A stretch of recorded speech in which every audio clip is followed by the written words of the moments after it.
We've got a couple special guests in the house tonight. We've got Mr. Zombie and Mine Your Biz. Gentlemen, how are we doing? Good, how are you? Can't complain. We had fun tonight, and I'm relaxed. Well, I'll tell you what, my night started out right now with me not being able to recite what I say every time we open up the stream was, it's your boy, Crypto Keeper and Blockchain Crusader. But yeah, just we're going to start off like that, and we'll act like that never happened, right, Miguel? Well, you're going to act like you forgot the whole line of question everything, trust nothing, welcome to Debate Crypto. You took 3 days off and just forgot the intro. 3 days off and forget everything. Literally the intro just gone, tossed out. But here we are. We're going to have some fun this evening. Tonight, Miguel, tell the people what's on the podium. The death of Ethereum is on the podium. No. There can be no death. My girl will not die. We're going to have some fun tonight. We're going to find out. We'll tell you guys. It's going to be educational for sure. So strap in. We're going to have some fun. We're going to question some narratives, as we always do with Debate Crypto. But the reason that we've got Mr. Zombie and Mind Your Biz on here is because they understand the backside of what's happening here. And so we're going to break it down. We're going to make it as simple as possible. Break it down like you're in kindergarten. It is not to bring it down for anyone but myself. I need the help. So you guys I know everybody else gets it, but I need the help. So we're going to have fun with that. Make sure that you guys smash the likes. Follow us on Twitter. Follow the guests. They both have their information down below the video. There's a reason that's down there. There's a reason that they took time out of their day today to support the channel. So make sure you guys turn around and support them. We'd appreciate it. Also, if you didn't know, now you know, Danger Close Alpha. Make sure you guys are in the Discord. We just got off the phone with the artist a little bit earlier this evening. We got some good news coming this week. So I won't give an exact day just because sometimes that can be a little finicky, but we got some really good news. And just remember that stimulus drop of 10,000 free, that's right, I said free NFTs, the stimulus drop is going to be coming soon, maybe even sooner than you thought. So without further ado, let's dive into it. Before we dive into it real quick, let me just show the markets. Yeah. Well, you know what? No, we don't need to get in the markets. The markets have been down. You guys know what's going on with that. Let's dive in. Let's get into it. All right. So let me pull this up here right quick. I'm going to give a quick little explanation of what's going on. And then actually, like I said, we're going to break it down for the group. So Ethereum, they were calling it ETH 2.0. That has changed to simplify and not confuse and not give hackers an attack vector, et cetera, just so that you know, if we say ETH 2.0 or we say an upgrade or we say the merge, that we're talking about the same idea.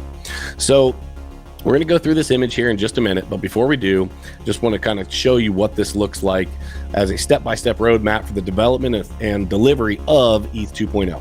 So the proof of work main chain is the part that exists today, the current Ethereum mainnet. In ETH 2.0 system, this continues to operate pretty much as it does today. Everything below is new. So we'll talk about that in just a second. The beacon chain is currently under development and will be the first component to be delivered. And then the shard chains are next, and they are where scalability will come from. Initially, the shard chains will simply aggregate transactions and come to consensus on the ordering. Without executing them, this will be a good test of the system's infrastructure and security. And then the virtual machine layer is the final big component of ETH 2.0 system, and it will provide for the execution of contracts and transactions. Let me pull this up, make sure can you guys see that okay? That's crisp, yeah. That's great. Okay, cool. So Serge, why don't you kick it off for us? Take us through like Miguel and I are in kindergarten and we're totally lost. What does this chart show us? Okay, so the POW main chain is the chain that we have right now, right? Mm-hmm. Beacon chain is the proof of stake chain. So eventually what's going to be happening is most of the transactions will be taking place on Beacon chain and then get aggregated over to the main chain for safekeeping and all that other fun stuff. Okay. And then after they have Beacon chain nailed down, they're going to do sharding, which is going to allow them to split off essentially side chains to process those transactions and update the Beacon chain, which will then update the main chain, if that makes sense. Okay. Yes, basically, the Ethereum is entering the multiverse just like Marvel has and starting to spread into different chains all over the place. Oh, geez. Is that how you... So Seth, Mind Your Biz, is that how excuse me, I know what he just said is correct, but is that kind of how you understand what this looks like and what's going on? Oh yeah, no, totally. Serge, he summarized it very well, and the diagram I think really helps for me at least also to be able to conceptualize very, very simply where we are today versus what the proposed future looks like for Ethereum. Okay, cool. So that's kind of the breakdown, guys. You have the PO work main chain, which is the anchor chain, the beacon chain. So the proof of work main chain, gentlemen, is what we have right now, correct? Yes, correct. The beacon chain is the proof of stake. When that comes into play, that's the first part of the proof of stake, correct? Yes, that is the beacon chain that they're testing right now. Okay. So that's the one that they're proposing in August. Okay. And then the shard chains, as I understood it, it's going to be literally 64 different blockchains that are basically going to branch off of, which is going to do what? What is that going to do? So if I can just really quickly give a spoiler alert from earlier on in the show, right? Oh, Ethereum's going to die. Nope, Ethereum's not going to die. It's going to multiply. Let's go. Yeah, that's the roadmap. It's not going to die. It's going to multiply. And thank computing, we're in love with octets, which is why you have like 32 and 64 and 128, etc. It's like just this thing in computing that we think is really important. They could have just as easily designated 50 or 100 of them, but for design and for mathematical efficiency, 64 made more sense, I think. Okay. And then if there's a need to double it, it will double to 128 because we've got people that are actual systems engineers and designers trying to make this stuff, and they're mired in all that classical training within computing. So that's why 64.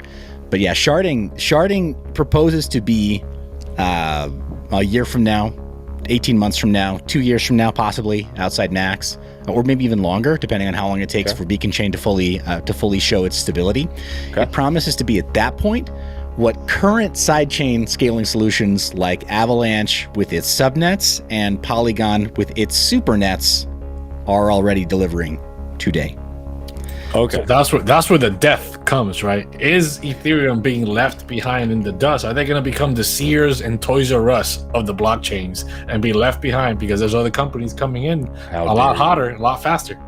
Well, ironically, they're going to be the last EVM style chain to go proof of stake. If you can fathom that, like, sadly, that's the absolute state of things right now. There are already plasma chains and proof of stake chains that exist right now that are doing horizontal scaling, which is what sharding is, on paper. Let me ask this. Okay, I'm a big ETH maxi. I wouldn't call myself actually an ETH maxi, but I am the majority of my portfolio, it's no secret to anybody, is ETH. I believe in ETH. There's so much that is built on ETH, NFTs on ETH. I think it's just going to continue to grow. Therefore, I believe in its future. But tell me, I've been frustrated. People have been frustrated. I don't understand simply why this is such a big deal. Why is this so actually, each of you, if you could kind of give me a little piece part here, tell me, Zombie, I'll start off with you, brother. Why is moving from proof of work, which is the mining consent, the system that it is right now, moving over to proof of stake, why is that such a big deal? I don't truly understand. Environmental friendliness, I think, is the largest and biggest factor in this case. Hold on a second. Legitimately, like their environment, like they're worried about saving the trees, like that kind of environment. I mean, so if you're not environmentally friendly, if you're not proof of stake, people are gonna, bash on you and hate on you. Proof of stake allows for faster transaction speeds because you're not relying on hardware to do this stuff. It's all software, right? Okay. I think mineyourbiz might have a better explanation for this because mine is like a very base level. That's okay. What do you got, Seth? No, I appreciate that. I think that Serge is totally right in the respect that, like, the ESG crowd and the legislators and politicians in particular, the folks who were previously outside of crypto looking in and who are ironically about to make all these rules about how crypto is going to be moving into the future, their very first talking point is always one of energy conservation and sort of environmental friendliness. It's been a platform for a lot of politicians, and then for some artists too, saying, I won't do NFTs because every NFT I mint is going to it's the equivalent of burning down, this square footage of the rainforest. And it's like, oh, okay, we're not going to make any headway in adoption if that's the most popular narrative. Mm-hmm. So that's real, right? Perception is reality, and so that's real. That's a real social and sort of cultural force that any of us who are interested in adoption of any cryptocurrency, including Bitcoin, we're all going to have to contend with that moving forward. That's our reality now. As far as Ethereum, boiling the oceans due to proof of work mining, no, the oceans I'm happy to report, are still intact. They have not completely boiled off. We haven't killed, every rare species of deep sea animal or for now. Sure, yeah. Right? Yeah. So, but we haven't done that, and the scale of net hash for Ethereum hasn't raced up to the point that we look like we're likely to.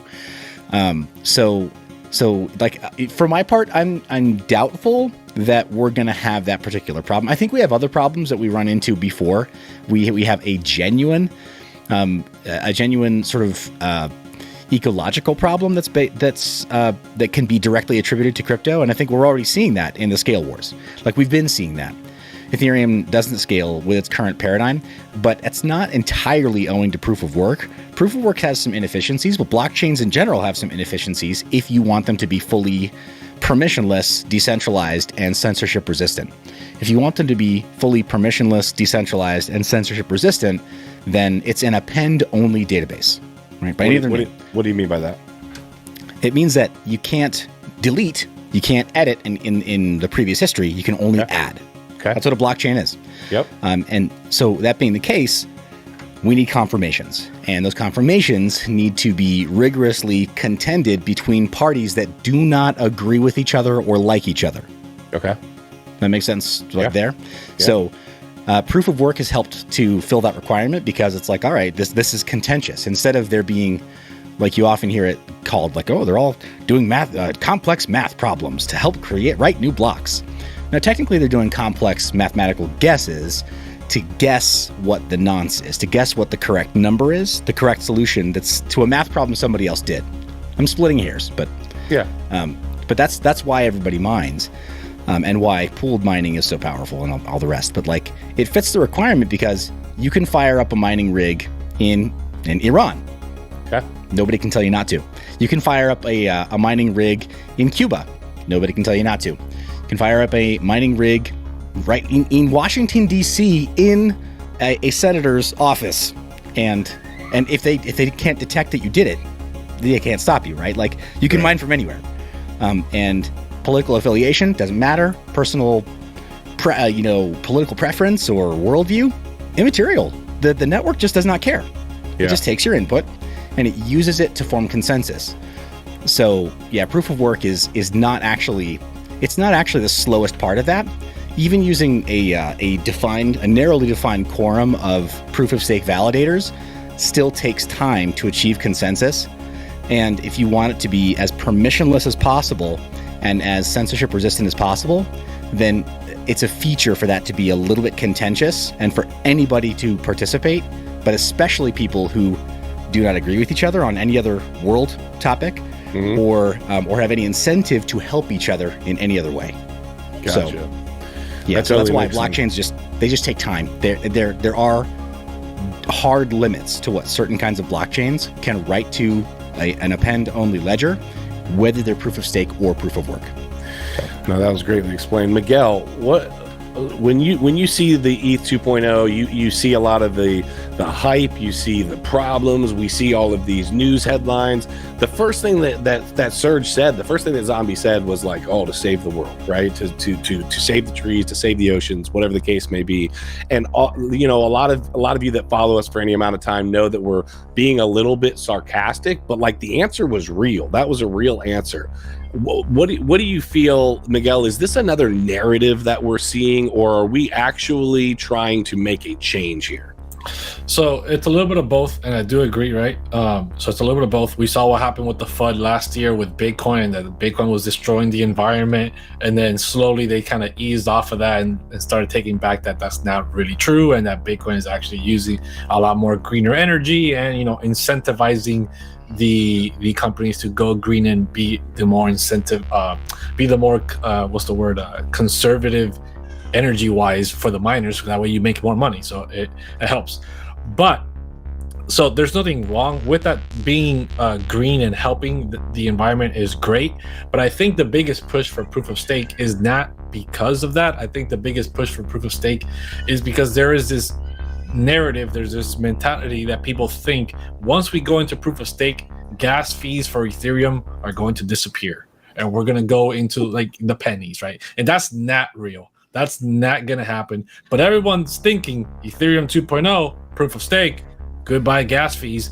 We're going to be good to go with Ethereum. And that's what everyone is really pushing for. But people don't really understand that that's not going to be the reality. So moving the word from basically gas fees to tipping is not actually changing what's happening here. Gentlemen, Zombie, what are your thoughts on this? Yeah, so I had a lot of pushback when EIP 1559 was being proposed. I joined a quorum of proof of work miners that basically, like, we did some saber rattling against the ETH core devs, and we coordinated. And a few of us did a couple of live streams where we're like, hey, ETH core devs, do you want to see what happens? Like, we're nobodies, right? On YouTube, just some guys that stream about this stuff. But do you want to see what happens when we form a narrative? Because we'll just take our hash rate and go elsewhere. How would you like to have no security? Because so you hated the move to EIP 15. You hated the improvement, the change on EIP 1559. Well, EIP 1559 wasn't an improvement. We promised the entire community. We promised everybody who was using Ethereum on the user experience side. We promised everyone up, down, left, right, center. There is no way to get it into people's heads that EIP 1559 was not actually going to decrease gas fees, and it didn't. There was a brief blip in which it did, and then everything rose right back up, and it wasn't because of miners, it was because of flash bots. People want to have their priorities in the transaction mempool, and that comes from the degens. That comes from the degens, the AMMs, the DEXs, the whales, people who have a massive financial incentive to get their transactions in faster. Miners don't have an incentive to get transactions in faster. They do have incentive to tell you, like, hey, if you want to grease the wheels, I'll do that for you. Some pools can do that. But it's the people who have 8, 9 figures at stake in a trade. Like, if you're that person that's got an 8-figure trade at stake right now, and you know that the difference between winning that trade, coming out on top of that 8-figure trade, but with a potential 7-figure upside, means getting in this block and not getting edged out to the next block, how much would you pay? If you know that your payout is 7 figures, how much would you pay? A large, people are going to pay hundreds of dollars in gas fees with no sweat off their back, right? Right. You might literally pay a low 7-figure fee to get a mid 7-figure payout, right? Like fall down 7 times, get up 8. That's just how warriors live. Right, and these degen traders, they're warriors, bro. Like, that's how they fight. They throw as much money as they have to make a problem go away. Well, what does that do to retail? Retail says, well, gas fees are high. Those damn miners. And then the ETH core devs, like, they propagate that narrative. Those damn miners, they're making the fees go up. So once again, we are looking at the crypto mantra and spinning it into a narrative, just like it seems like everything else that we see.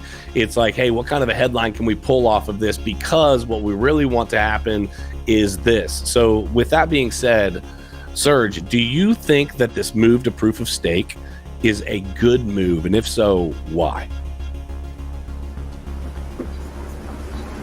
I think that it'll help get us ready for sharding, which will be the big change for us. I wouldn't expect to see much lower gas fees on Beacon chain than we currently see right now.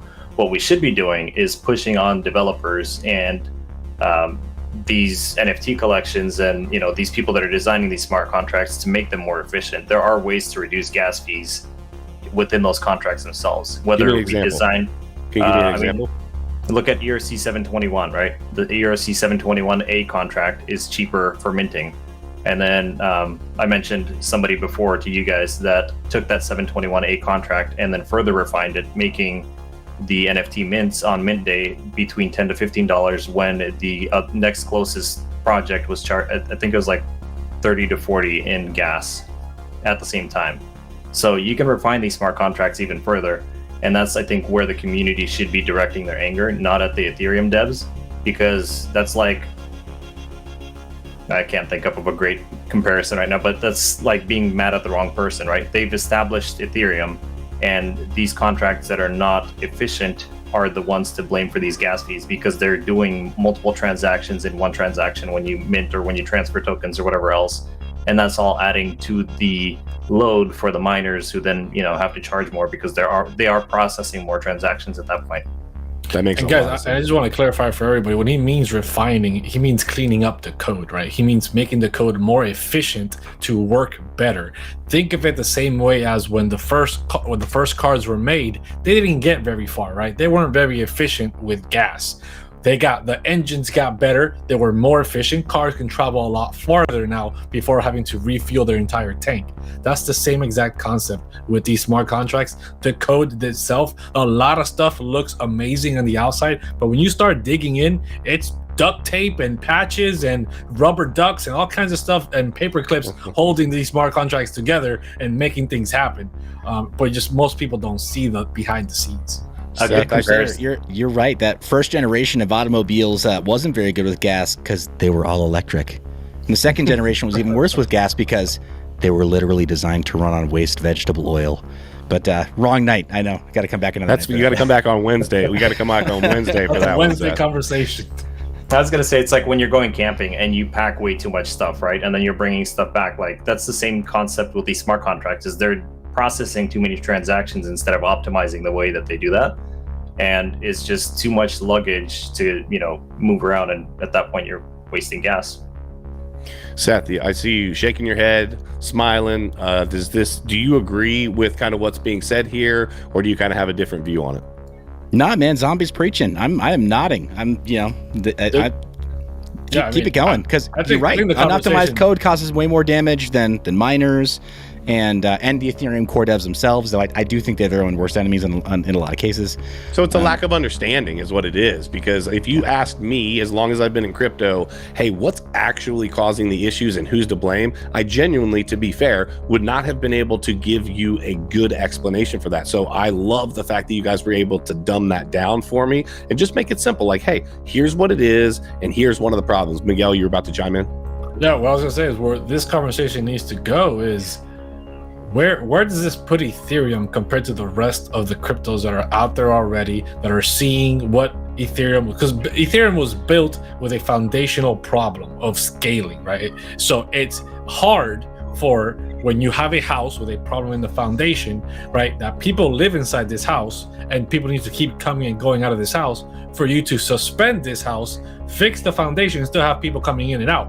And that's what Ethereum is doing, right? Ethereum can't stop production, pull down the code, fix its foundational problem, and then push it back up, because there's an entire economy running on Bitcoin, DeFi, NFTs, all this kind of stuff. So with that being said, with that foundational problem already being there, Cardano was a perfect example. Charles Hoskin said, hey, I'm leaving this project, I see the flaws, I'm gonna go create something from scratch that's already gonna be better when it grows to that scale from the beginning.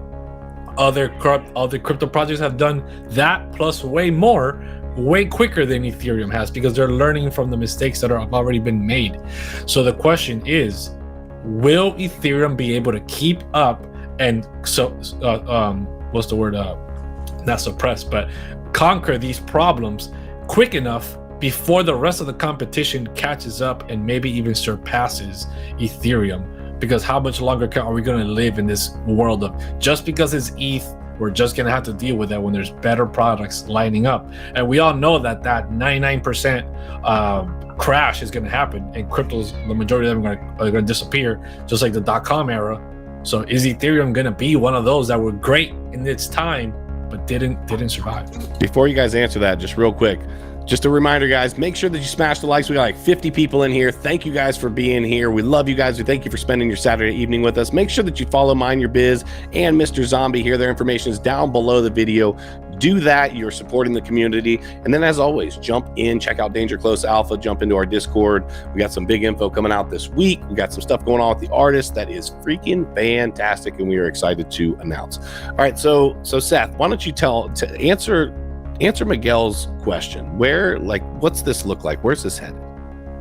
Oh my gosh, that's a very broad question, and it's very deep too. I know Zombie is also like, crap. Like, where do you start with that, right? Like, so it's hard to out EVM Ethereum, right? And the Ethereum virtual machine, that is the massive innovation that came out of the Ethereum core developers' work.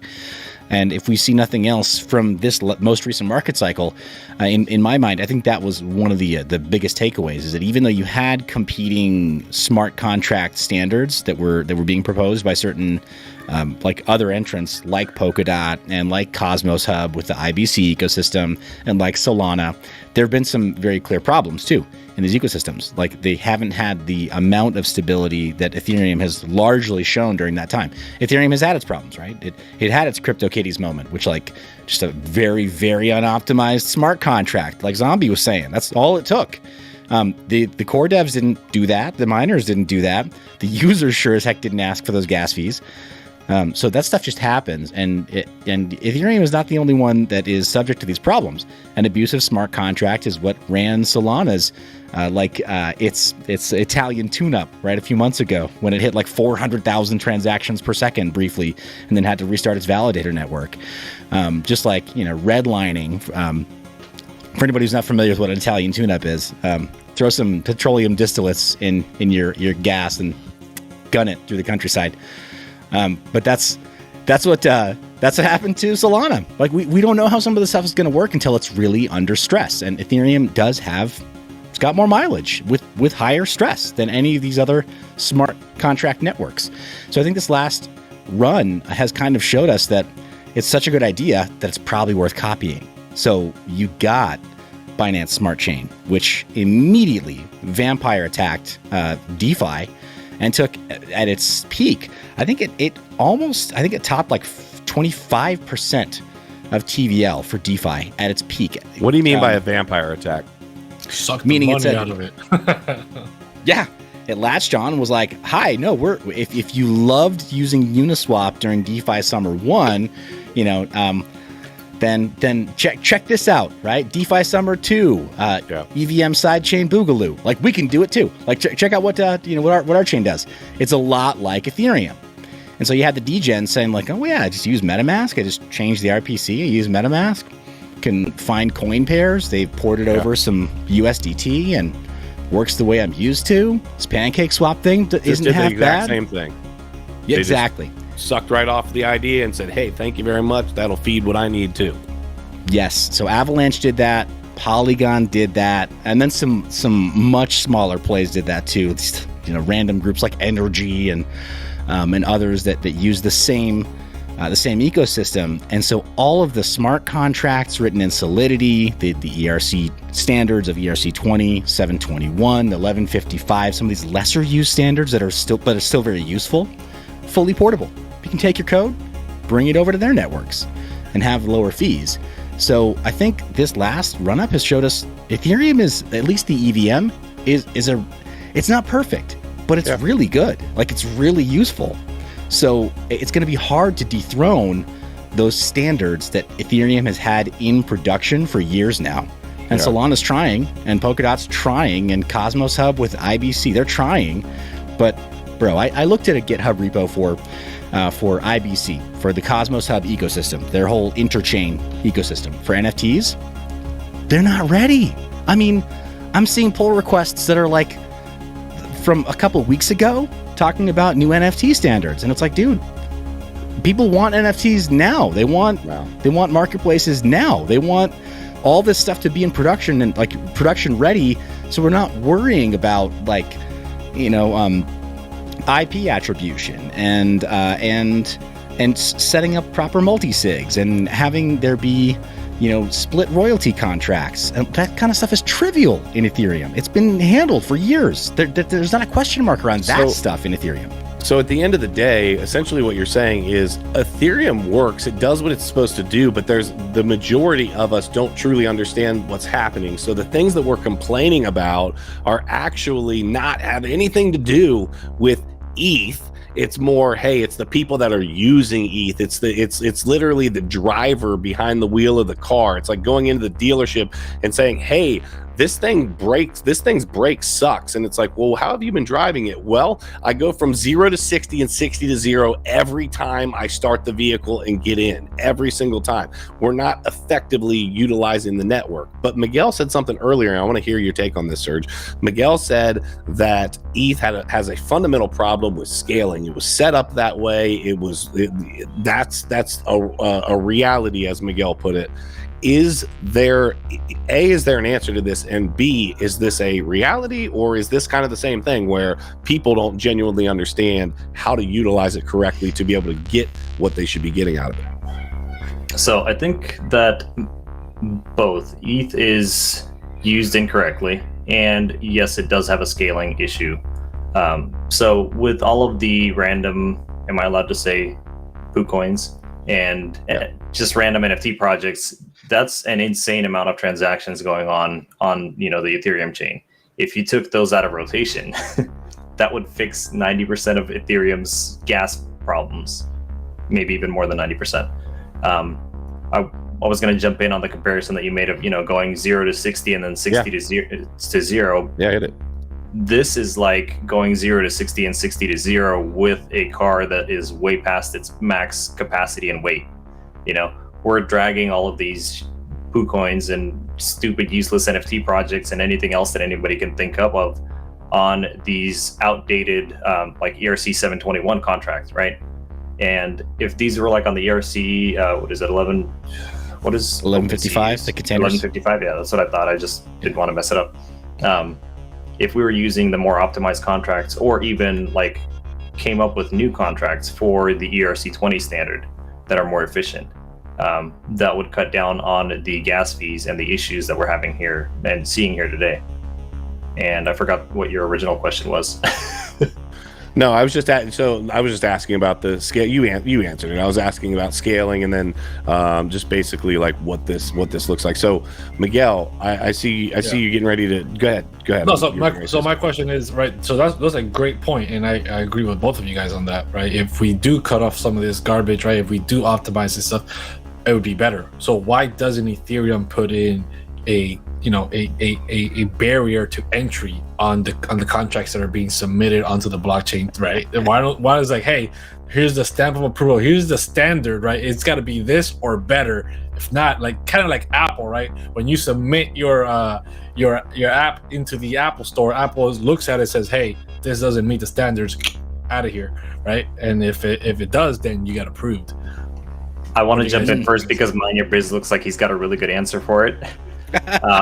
It's because Ethereum is based around decentralization. Same reason why they went proof of work and have taken so long to get to proof of stake. Once you implement those barriers of entry, it's no longer as decentralized and as open to those that don't have access to it. That's a good point. You can do it. You can still keep it decentralized by it's just code, right? You're putting these laws into the code of it. You're saying, hey, these are the rules of the code.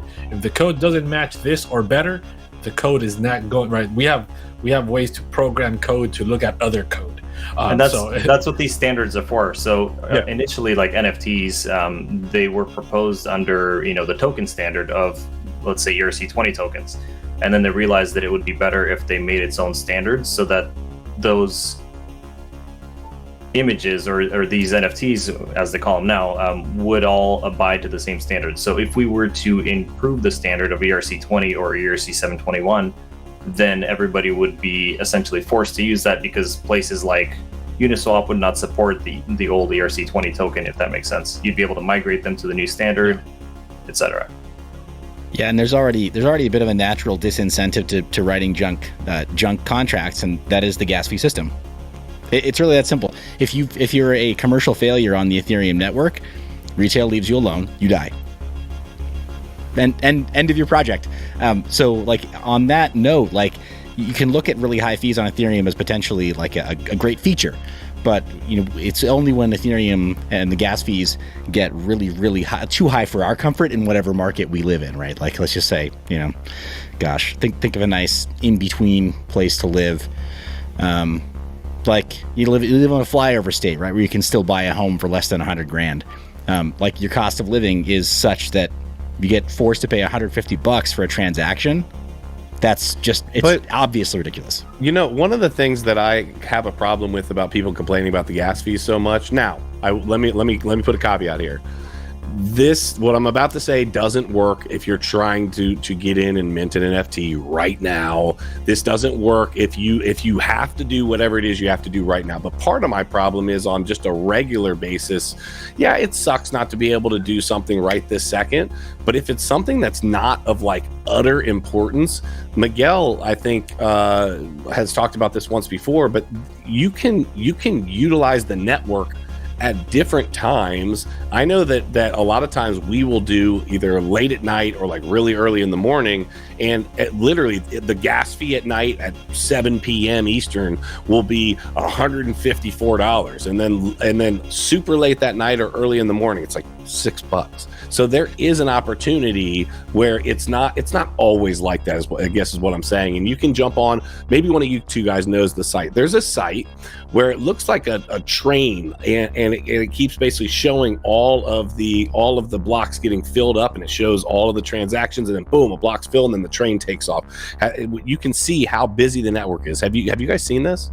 I think I screen shared that with you guys a few weeks ago. It's called txstreet.com. That might be it. And it really does. It shows, it says, hey, this is how busy things are. Okay, boom, bam, slam. You can pull it up, look at it. Okay, if you've seen it a few times, you could theoretically say, yep, not going to try to process a transaction right now.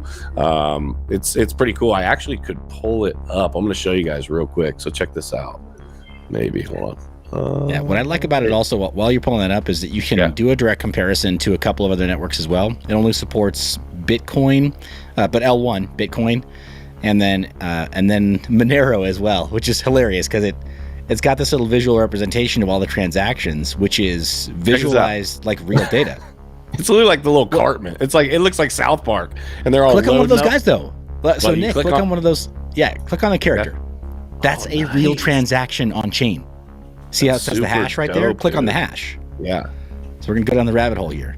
Did it take it off? Did it switch to a different screen? It did, didn't it? Hold on a second. Now I gotta switch to a different. Give me 1 second. Sorry.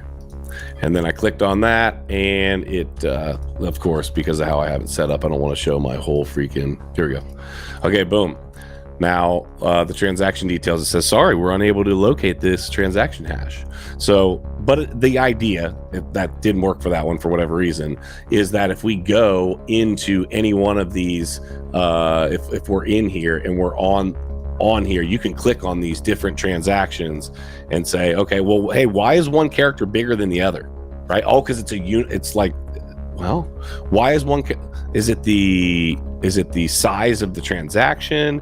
Like this says 0.1 ETH, but this has got a huge character, right? And then let's go to another one. You see what I'm saying? Like he's really big on the screen. Let's go to. I'm just asking. Like, does it mean something? Do you even know?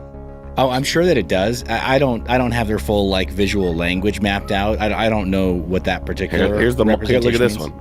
Look at this one. Well, I was trying to. Maybe the bigger character just means that it's more inflated with gas than the other characters. Here's a if little. You want to see something crazy, also OpenSea for a different. Look at this little naked guy. What is this? It's a wrecked guy. That's actually the NFT. It's a wrecked guy NFT. That's super dope, dude. Dude, I'll bet that's paid placement. That is freaking cool. Oh, you think? I think so. I think that's actually part of their. There we go. Here's a ledger. Oh, that switched me over there. Okay, never mind. That took me over to LED. Oh yes. Listen, look what just happened. Hold on, I'm going to show you guys just so that we're on the same page. I clicked on it looked like a little Ledger hardware wallet. Look what it did. It took me over to freaking Ledger. That's paid. They're doing paid ads through this service. They're saying, hey, if I run some transactions through, they're paying and putting that up there. That's wild. Oh yeah. If you want to see TX Street, if you scroll down as well, there's also a line for the mempool of transactions that have too low a gas fee to be included into a block that's lined up anytime soon. Oh, look at all these. That's 75,000 plus transaction. Poor These are all SOBs. just sitting, waiting to get their number called here. Look at this low fee line, over 75,000. And then if people are willing to pay more fees, they're getting up. Right, it's like the fast lane in Disney World. You get the fast pass. That's right. You pay for higher it. gas fees. That's right. You got to pay to play. You got to pay to play. So okay, that actually brings me to kind of my last question for you guys. You guys have done a great job explaining this. Is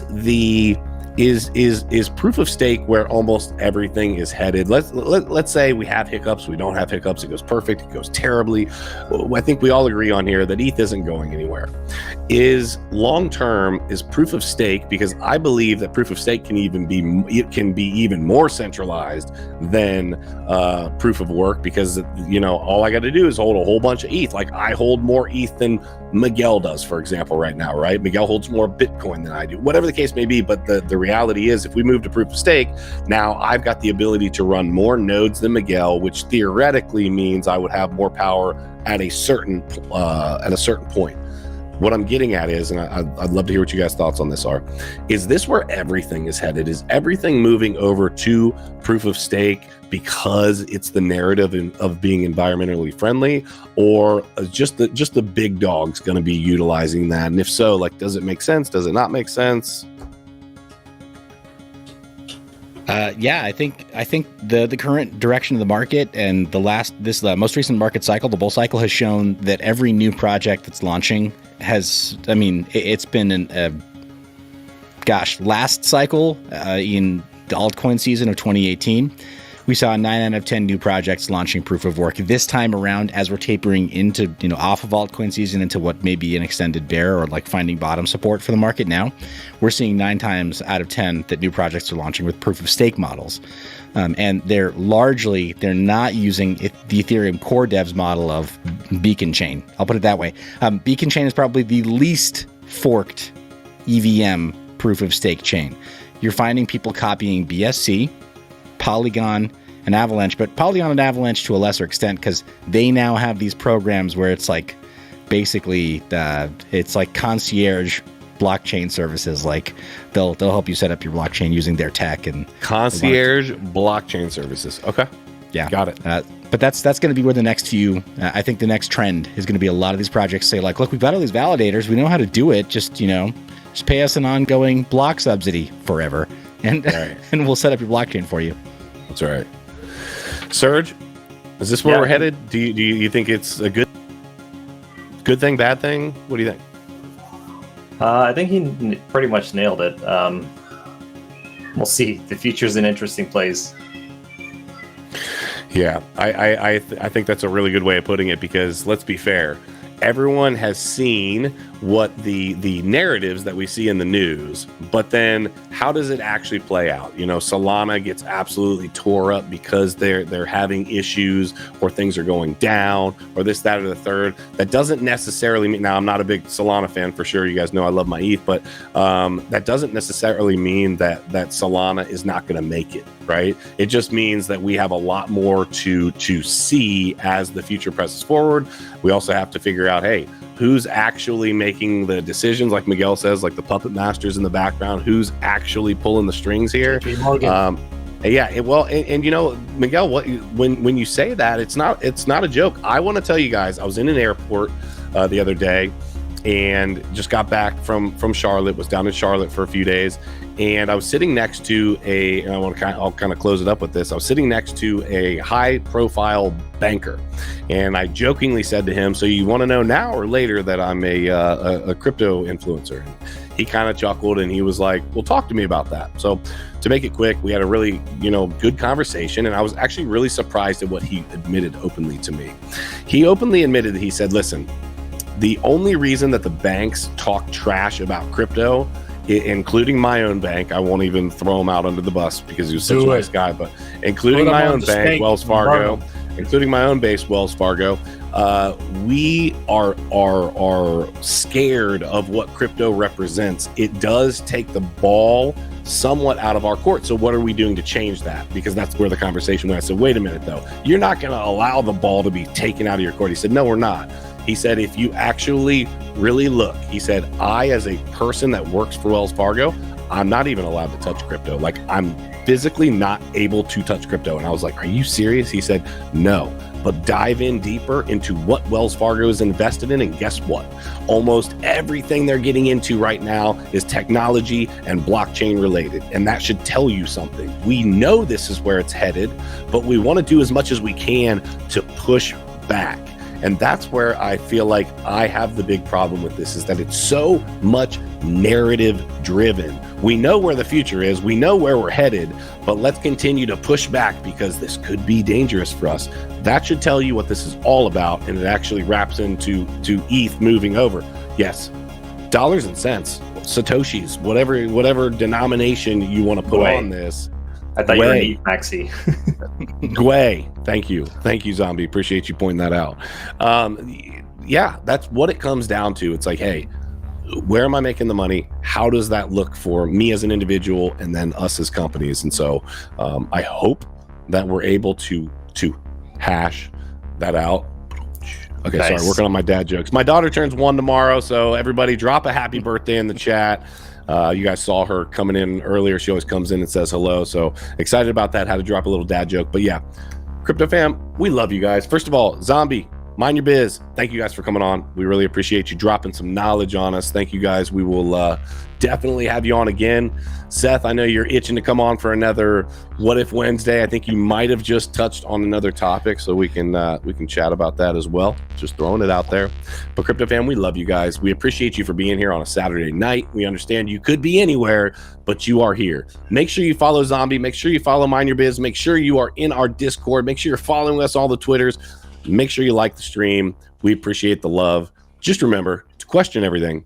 Trust nothing. And until next time, hodl like a top. We'll see you soon.